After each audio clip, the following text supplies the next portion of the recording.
Hello everyone, present indefinite tense में आज हम बात करेंगे कुछ कॉमन क्वेश्चंस की। And this class is really for the beginners, and if you are a beginner, really it is a very important video for you to boost your confidence to communicate with your friends. Let's see what we have for the day. Today's theme, आज की theme का मतलब होगा कि हमारे पास एक particular structure होगी question को पूछने के लिए। ठीक है बेटा, आज हम तीन चीजों की बात करेंगे। Number one, when do you. Number two पे होगा टेल मी वन थिंग, आगे क्या होगा देखेंगे, and what do you do when. Start करते हैं व्हेन डू यू से। देखिए आप यहां पर देखिएगा, अगर आप कोई भी वर्ब लगा देते हैं, व्हेन मींस होता है कब, उसके बाद अगर हेल्पिंग वर्ब है तो इसका मतलब होता है बेटा कब यू, मतलब तुम उस काम को कब करते हैं या उस काम आपके साथ। जैसे सपोज करिएगा हमने आपसे बात करी when do you feel bored, आप बोर कब होते हैं। So you have to reply and you have to tell me when do you feel bored. अब आप बोर कहीं भी हो सकते हैं, आप बोर एसएसटी के पीरियड में हो सकते हैं, आप बोर जब अकेले होते हैं तब हो सकते हैं। तो आंसर देखिएगा, आंसर देने का तरीका होगा आई फील बोर्ड, मैं बोर हो जाता हूं या महसूस करता हूं व्हेन। अब देखिए व्हेन फिर से आ गया है, अब इसका मतलब कब नहीं होगा। क्यों? देखिए रीजन है उसका, क्योंकि मैं उसके बाद सीधा लगा रहा हूं सब्जेक्ट। अगर हम व्हेन के बाद या किसी भी WH फैमिली वर्ड के बाद सब्जेक्ट लगाते हैं तो उसका मतलब वहां पर क्वेश्चन वर्ड नहीं होता, चेंज हो जाता है। तो यहां पर देखिए आई फील बोर, मैं बोर होता हूं when I am alone, when I am alone, जब मैं अकेला होता हूं। अब जरूरी नहीं है कि आप अकेले होते हैं तभी बोर होते हो, इसके और भी आंसर देने के तरीके हो सकते हैं। I am giving you a very common वे। देखिएगा यहां पर I feel bored when I attend, when I attend, जब आप अटेंड करते हैं। क्या अटेंड करते हैं? कोई भी क्लास ले लीजिए, मैंने कहा when I attend Hindi class या हिंदी क्लासेस, या आप बोल दीजिए केमिस्ट्री क्लासेस। बहुत बच्चों को केमिस्ट्री समझ में नहीं आती है, केमिस्ट्री क्लासेस। आप यहां पर एसएसटी क्लासेस भी लगा सकते हैं, केमिस्ट्री पीरियड भी लगा सकते हैं, हिंदी पीरियड भी लगा सकते हैं। समझ में आया? ये पहला आपका क्वेश्चन था जिसका हमने आपको आंसर देना सिखाया। अब हम लोग बात करेंगे क्वेश्चन नंबर 2 की। आपको बस ये बोर से आप देखो क्वेश्चन बन सकते हैं, बोर को आप एलिमिनेट कर दीजिएगा और यहां पर लगा दीजिएगा happy. When do you feel happy means तुम कब हैप्पी होते हो, खुश कब होते हैं। तो आपने आंसर दिया आई फील हैप्पी। इसको आप देखिएगा आंसर देने का बिल्कुल यही सिंपल तरीका चल जाएगा। आई feel happy when I am alone, जब मैं अकेला होता हूं तो मुझे बड़ी खुशी होती है। लेकिन ऐसा शायद ना हो, संभव नहीं होगा ऐसा, तो आप बोल दीजिएगा व्हेन आई। अब देखो एम नहीं, मैंने सीधा वर्ब लगाया I, when I get. Present indefinite tense में आप लोग सब्जेक्ट के बाद वर्ब लगाइएगा, सेंटेंस आपका बन जाएगा when I get good marks, when I get good marks. अब ये रिपीटेड एक्शन है, रूटीन में होता है, क्योंकि आप मार्क्स लाते रहते हो। ये नहीं कि लाए थे अब कभी जिंदगी में अच्छे मार्क्स नहीं आएंगे। ठीक है बेटा, तो और अगर आप स्टूडेंट हैं तो ये आपकी लाइफ में चलता रहता है। When I get good marks in my exam, जब एग्जाम होते हैं और मेरे अच्छे मार्क्स आते हैं तो मुझे बड़ी खुशी होती है। आप फिर से देखिएगा आई feel happy, I feel happy when my grandparents, when my grandparents. आप यहां पे लगा सकते हैं, सपोज करिए आपके ग्रैंडपेरेंट्स जो है गांव में रहते हैं और आप किसी शहर में रहते हैं, वो आते हैं जब शहर में तो आपको बड़ी खुशी होती है क्योंकि उनसे बात करने का आपको मौका मिलता है। तो यहां पर देखिए I feel happy when my grandparents come to my home, come to my home, जब वो हमारे घर आते हैं तो हमें बड़ी खुशी होती है। इस तरीके से भी आप आंसर दे सकते हैं। एक क्वेश्चन और देख लीजिएगा, when do you feel sad, आप यहां पे लगा सकते हैं। अब सिंपल तरीका है when do you feel sad, आपको दुख कब होता है, यानी कि आप दुखी कब होते हैं। तो आप आंसर दे सकते हैं आई फील सैड व्हेन। ये एक सिंपल तरीका हमने आपको दिया, आप अपने तरीके से भी आंसर दे सकते हैं। I feel sad when I get good marks in my exams. ऐसा तो आप नहीं बोलेंगे ना बेटा, तो when I get less marks in my exam, जब मेरे नंबर कम आते हैं तो मुझे बहुत बुरा लगता है। When I perform not in a good way, तो इस तरीके से भी आप आंसर दे सकते हैं। और देखिए व्हेन समवन insults me, जब कोई मेरा अपमान करता है तो मुझे बहुत बुरा लगता है।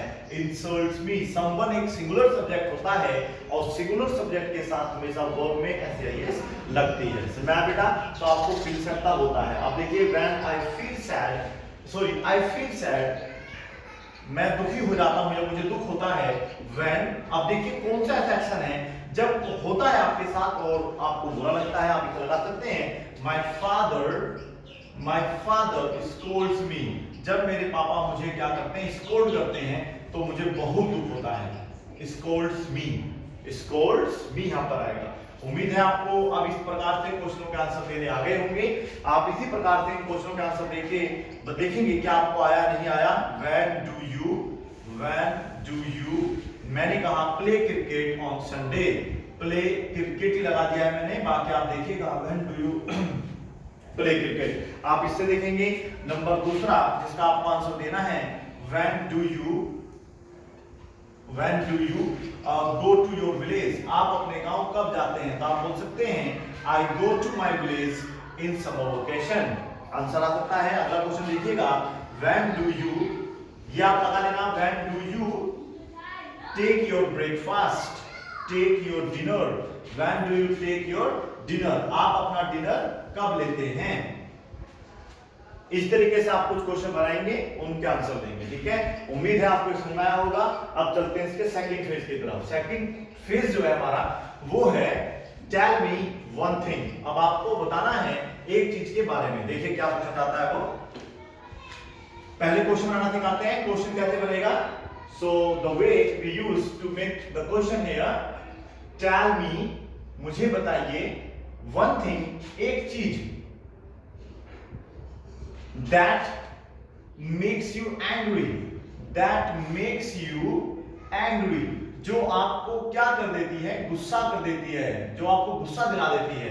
एक चीज आपको बताना है। ठीक है, अभी देखिए आंसर अभी बात पे लेते हैं। और देखिए question tell me one thing. अब सिंपल तरीका देखिएगा, tell me one thing you do again and again. इसका मतलब होगा एक चीज जो आप बार बार करते हैं। आप चाहे तो यहाँ पे वोना डू भी लगा सकते हैं, जो आप बार बार करना चाहते हैं। ठीक है बेटा, अब आपकी इच्छा है कि आप डू से पूछना चाहते हैं या वोना डू से, इस प्रकार से लेकिन आप क्वेश्चन पूछ सकते हैं tell me one thing you do again and again. जो चीज आप बार बार करते हैं वो आपको मतलब बतानी है। तो आंसर देने का तरीका होगा, you can answer in this way, I play cricket again and again. आप स्टडी लगा सकते हैं, स्पीक इंग्लिश हो सकता है, I play cricket again and again. अगर बोना आएगा तो फिर बोना लगा देना आप लोग, again and again. Is that clear? उम्मीद है आपको आंसर देना आता होगा। आई के साथ आपको कोई भी यहाँ पे वर्ब लगानी है, फिर बाद में अगेन एंड अगेन बोल देना है, आपका आंसर बन जाएगा। सिंपल तरीका है। आई, आप सपोज करिए मैंने यहाँ पे लगा दिया worship, I worship again and again, मैं पूजा करता हूं बार बार। अब ऐसा नहीं बोलेंगे, आप लिख दीजिएगा I practise English again and again, I practise English again and again. Okay, मैं इंग्लिश की बार बार प्रैक्टिस करता हूं। To speak with my friends, to talk with my friends. इस तरीके से आप आंसर दे सकते हैं। वन, आप tell me one thing that makes you angry, एक चीज जो आपको गुस्सा कर देती है, तो लिख देना when, जब। अब देखिए इसका मतलब सिंपल मैंने आपको बता दिया है। अगर when के बाद आप सीधा सब्जेक्ट लगा देंगे, आई लगा देंगे, तो ये बन जाएगा जब मैं, when you मींस जब तुम। ठीक है बेटा, और अगर यहाँ पर हम इस्तेमाल या डू डूज या कोई हैव यू लगा देते हैं, when do you, when does your father, तो फिर समझ लीजिएगा वो बन गया क्वेश्चन। तो हमें क्या करना है, जब when का उपयोग करना है। मैंने कहा when, जब मतलब कोई किसी का अपमान करता है ना मेरे सामने, तो मुझे बहुत बुरा लगता है। तो मैंने कहा when somebody is insulted,